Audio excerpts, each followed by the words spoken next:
이재명 대표 어제 법인카드 관련해서 보도 나온 거 보셨죠? 어제 KBS 한 꼭지 보도했던데 이거 더 해야 되는 거 아닙니까? 아니 세상에 이렇게 파렴치한 정치인이 있어요? 자법이 야당 대표를 한다는 게 말이 됩니까? 500만 원이 넘는 뇌물을 받았어요. 어떤 분이, 어떤 여성이. 근데 또 교통비로 500만 원씩 줬답니다. 이거 수사해야 되겠지요. 그럼 이거 보도할 가치 있습니까? 없습니까? 옹울풍선을 보낸다. 위기를 고조시킨다고 해가지고 군 장성들 골프 자제령을 내렸습니다. 그리고 그 빈 자리에 자기가 골프를 치러 들어갔어요. 지금은 자리에 없는 그 모 의원이 자법이라는 표현을 썼으니까 똑같이 돌려준다면 이런 일을 하고 다니는 사람들이 자법이라고 하는 겁니다. 지금 사흘째 이렇게 청문회를 일방적으로 야당 주도로 진행하고 있습니다. 정말 분노가 차올라서 주체가 안 될 정도로 지금 야당의 횡포에 진짜 제지 좀 시켜주세요. 김의영 의원님, 네. 시간 멈춰주시고요. 예.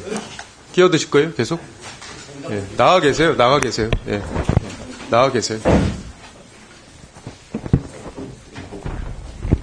자, 제가 지금 김의영 의원님께서 끼어들어서 제지했잖아요. 앞으로 국민의힘 쪽에도 제지하겠습니다. 예. 넣어주시죠. 예. 지금 후보자에 대해서 이틀 동안 청문회를 했는데 그냥 낙인 찍는 거 이외에는 특별히 드러난 게 없어요. 파우치 박이다. 그 파우치를 파우치로 불렀는데도 그게 대단한 문제인 것처럼 올가미를 씌워가지고 앞으로도 계속 괴롭힐 거잖아요. 그러려고 3일째 청문회에서 아주 각인을 시키려고 하는데 이거는 북한식 인민재판하고 다를 바가 없습니다. 지금 후보자의 자질과 도덕성을 검증하기 위해서 여는 청문회를 그냥 야당의 선동의 장으로 지금 만들고 있고요. KBS가 앞으로 보도하는 거에 대해서도 무조건적인 흠잡기를 위해서 이렇게 3일 동안 청문회를 한다고 생각합니다. 물론 이렇게까지 청문회를 하는데 이유는 이재명 대표를 어떻게든지 지키기 위해서 이렇게 청문회를 하고 있다고 생각합니다. 아마 많은 국민들이 그렇게 생각하실 거예요. 저만 그렇게 생각하는 게 아닐 겁니다. 이재명 대표 어제 법인카드 관련해서 보도 나온 거 보셨죠? 박장군 후보자. 어제 KBS 한 꼭지 보도했던데 이거 더 해야 되는 거 아닙니까? 아니 세상에 이렇게 파렴치한 정치인이 있어요? 대한민국 역사에 어떤 자치단체장이 법인카드로 1억 넘게 이렇게 쓴 혐의로 기소된 적이 있어요? 근데 KBS가 한 꼭지만 보도합니까? 의원님, 그 제작진의... 이게 편파적인 거예요, 이게. 이렇게 파렴치한 자법이 야당 대표를 한다는 게 말이 됩니까? 정치적 희생이라고요? 법인카드를 누가 어떤 사람이 이렇게 쓴 적이 있어요. 근데 후보자가 5년 동안 300만 원 쓴, 한 달 평균 5만 원 쓴 법인카드 내놓으라고요? 내역을? 그런 말이 입에서 나옵니까? 자법이 많이 나옵니까? 자법! 자법이에요, 자법! 어떠냐고 자법! 파렴치한 자법! 자, 이거 세우세요. 누가 이렇게, 어떤 지자체장이 그렇게 법인카드 씁니까? 자, 다시 말씀드립니다. 조용히 하세요. 끼어들지 마시고. 조용히 하세요! 이거는 제재! 해당이 안 돼! 일단, 이건 하실 때 충분히 하시라고! 일단 세우고요. 세웠습니다. 한민수 의원님, 잠깐만. 그 발언은 용납 못합니다. 한민수 의원님, 어제 저희가 김영 간사에 대해서 제가 보기엔 매우 부당한 공격이 있었고 그 정리하는 과정에서 제가 마이크를 잡고 계실 때 세웠어요. 끼어들지 말라고 말씀드렸기 때문에 한민수 의원님 예, 좀 자제해 주시기 바랍니다. 네, 시작하시죠. 그래도요, 저희는 대통령 잘 못하는 거 인정도 하고요. 대통령한테 잘해야 된다고 건의도 합니다. 공개적으로도 말씀도 드리고요. 이재명 대표 지금 이렇게 할 동안 여러분들 찍소리 한번 했습니까? 예? 그러고 나서 어떻게 후보자한테 도덕성이 어쩌고저쩌고 얘기를 할 수가 있어요. 물론 검증을 해야 됩니다. 그런데 사람을 낙인 찍어가지고 사람을 저렇게 정상적인 활동을 할 수 없을 정도로 이미지를 망가뜨려가지고 하려고 하는 여러분들의 의도를 모를 것 같아요? 여러분들이 그렇게 당당하시면 당대표한테도 말씀을 하셔야죠. 법인카드를 이렇게 쓴 사람한테 법인카드 내역을 후보자한테 내놓으라는 게 말이 됩니까? 예? 그런 말이 입에서 나와요? 김건희 여사가 만약에 이렇게 썼으면 여러분들 벌써 탄핵소추 몇 번을 했어요. 예? 한마디라도 여러분들이 당대표에 대해서 그렇게 하시면 안 된다고 얘기하는 게 있으면 제가 이런 말 안 합니다. 여러분들이 이렇게 말씀하실 자격이 없어요. 안 돼요. 그러고요, 제가 2천만 원 쓴 거 허위사실이라고 얘기했었는데 허위사실 맞아요. 허위사실입니다. 1억 썼어요. 1억. 2천만 원이 아니라. 법인카드로 어떻게 1억을 씁니까? 세상에. 내가 알아서 할게. 어떤 사람이 그렇게 써요? 할게. 박장범 후보. 네. 사장이 되시면 민주당의 이런 위선과 내로남불 충실하게 보도해 주십시오. 네, 뭐 국민들이 제대로 알아야 되잖아요. 한 꼭지가 뭡니까? 이거요. 별걸 다 썼어요. 음식값. 야, 진짜 창피해서 읽을 수가 없어요. 세탁비. 과일값도 1,000만 원 넘게 쓰고 무슨 과일로 배를 채웁니까? 이런 걸 어떻게 한 꼭지만 보도를 해요? 그리고 이게 그냥 나온 얘기입니까? 객관적인 증거가 이미 다 나와 있는 얘기예요. 조명현 씨가 카카오톡에 있었던 대화 다 공개했잖아요. 그러면 이 객관적으로 어느 정도 다 입증이 된 얘기인데 그걸 어떻게 한 꼭지만 보도를 합니까? KBS 잘못한 거예요. 충실하게 보도하실 거죠? 네, 제작진이 자율적으로 결정하게 돼 있습니다. 관용차까지 썼어요. 그것도 짐 옆에다가 주차장에다 등록을 해놓고 사모님 팀까지 만들었습니다. 그런 얘기 들어보신 적 있어요? 기사에서 봤습니다. 어떤 지자체장이 이렇게 한 적 있는 거 보신 적 있어요? 다 이재명 대표 지키려고 지금 민주당이 이런 청문회를 사흘씩 하고 하는 거 아닙니까 지금? 기죽지 마시고요. 당당하게 답변하시고요. 야당 의원들이 아무리 파우치 박이니 뭐니 프레임을 씌우려고 해도 그 당당하게 대응하십시오. 그래야지 그 프레임에서 벗어날 수가 있습니다. 오전에 여당 의원이라는 한 분이 정치검찰에 증거도 없는 일방적 주장만 가지고 제1당 대표를 기소한 걸 놓고 그 기소한 내용을 제대로 보도 안 했다고 물어보니 그리고 입에 담지 못할 용어까지 써서 물어보니까 제가 거기에 대한 질의를 좀 몇 개 하고 가겠습니다. 박 후보자. 네. 서울중앙지검장이라는 검찰 고위간부가 관할 지역을 벗어났어요. 청계산 밑에 음식점에 가서 업무 추진비로 수백만 원의 소고기를 폭탄주를 곁들여서 먹었습니다. 이거 보도해야 됩니까? 안 해야 됩니까? 국민의 세금인 특활비입니다. 보도해야 됩니까? 안 해야 됩니까? 답변하기 힘드십니까? 아니, 그 사안은 취재부서, 즉 제작진이 이런 걸 잡범이라고 하는 겁니다.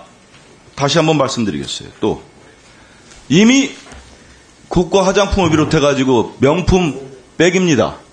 디올 백 500만 원이 넘는 뇌물을 받았어요. 어떤 분이, 어떤 여성이. 근데 또 교통비로 500만 원씩 줬답니다. 이거 수사해야 되겠지요. 그럼 이거 보도할 가치 있습니까? 없습니까? 윤석열 대통령 부인 김건희 여사가 했다고 하는 짓입니다. 보도가 많이 됐어요. KBS 보도했습니까? 그리고 국군 통수권자 대통령이 국가적 위기 상황에서 북한이 옹울풍선을 보낸다. 위기를 고조시킨다고 해가지고 군 장성들 골프 자제령을 내렸습니다. 그리고 그 빈 자리에 자기가 골프를 치러 들어갔어요. 새빨간 거짓말로 트럼프 대통령 데뷔용 골프를 쳤답니다. 연습을. 이거 보도할 가치가 있습니까? 없습니까? 없어요? 내 입으로 차마 옮기기 어렵지만 지금은 자리에 없는 그 모 의원이 잡법이라는 표현을 썼으니까 똑같이 돌려준다면 이런 일을 하고 다니는 사람들이 잡법이라고 하는 겁니다. 자, 이른바 파우치 대담에서 후보자가 했던 질문했던 문제의 발언들입니다. PPT 한번 보십시오. 후보자는 2월 앵커로서 이런 질문들을 하지 않았어요. 국민의 질문을 제대로 하지 않았습니다. 국민이 듣고자 했던 사과를 들으려 하지 않았고 대통령이 하고 싶었던 해명을 경청했습니다. 대통령이 불편한 질문들을 피해갔습니다. 그러다 급기야 야당은 줄기차게 사과를 요구한다. 대통령 사과할 생각이 있냐고 당연히 물어봤죠라는 실제 방송분에 없는 사과를 요구하며 논란을 자초했습니다. 그리고 기억이 잘못되고 수습했는데 여기에 대한 실증적으로 입증할 만한 걸 지금까지 내지 않았습니다. 지금이라도 입증할 수 있는 거 내겠습니까?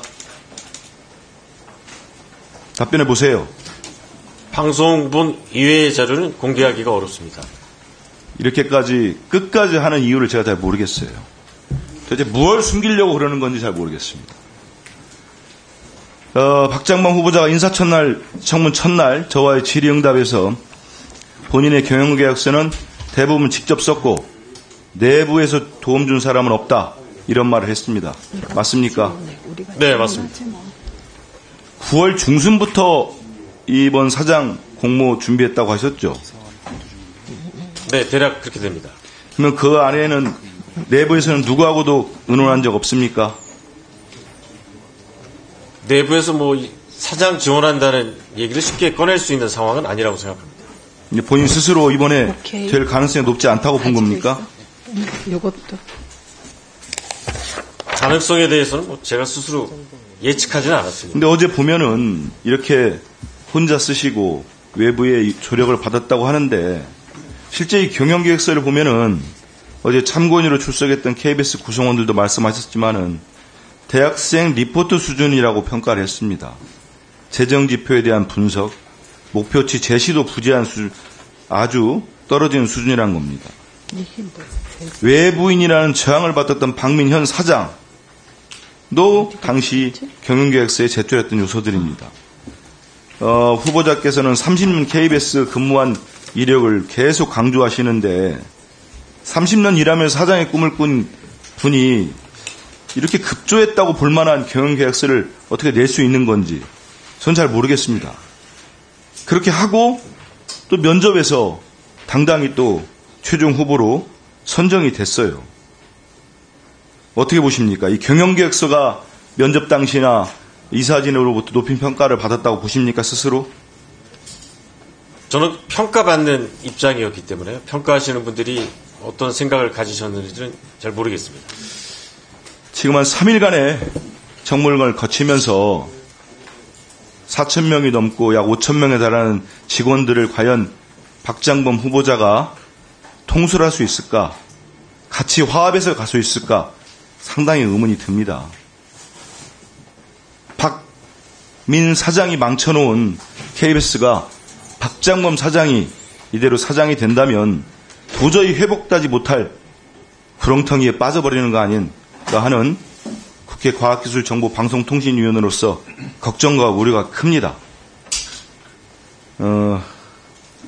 계속 제가 물어봤지만 지금까지 쭉 거치면서 질의응답 과정, 청문회 과정들을 보면은 전혀 준비가 안 됐다고 보여요. 준비 안 된 상태에서 KBS를 만든다는 게 과연 맞느냐 이런 생각이 들고요. 네, 얼마 안 남았으니 한 말씀 드리면 제가 첫 질의할 때 박장범 후보자와 같이 기자 생활을 해서 언론사는 다르지만 입사 동기라고 했습니다. 그리고 제가 처음으로 준비가 안 됐으니 사퇴하는 게 어떠냐고 요구했습니다. 아마 속으로 우리 박 후보자가 좀 섭섭할 수도 있었을 거예요. 근데 왜 했냐면은 들어보십시오. 네. 저는 저에 대해서 아시겠지만 공과 사를 제가 구분하기 때문에 그렇습니다. 사적인 감정이 아니라 공적인 업무를 한 겁니다. 그 얘기를 드리고 싶은 건 대한민국이 지금 이렇게 시스템이 무너진 거는 공과 사 구분을 못하는 대통령, 정말 그 윤석열 대통령 한 명 때문에 이 대한민국의 많은 국민이 고통을 받고 있습니다. 공사 구분을 못하는 대통령 때문에 이 말씀 드립니다.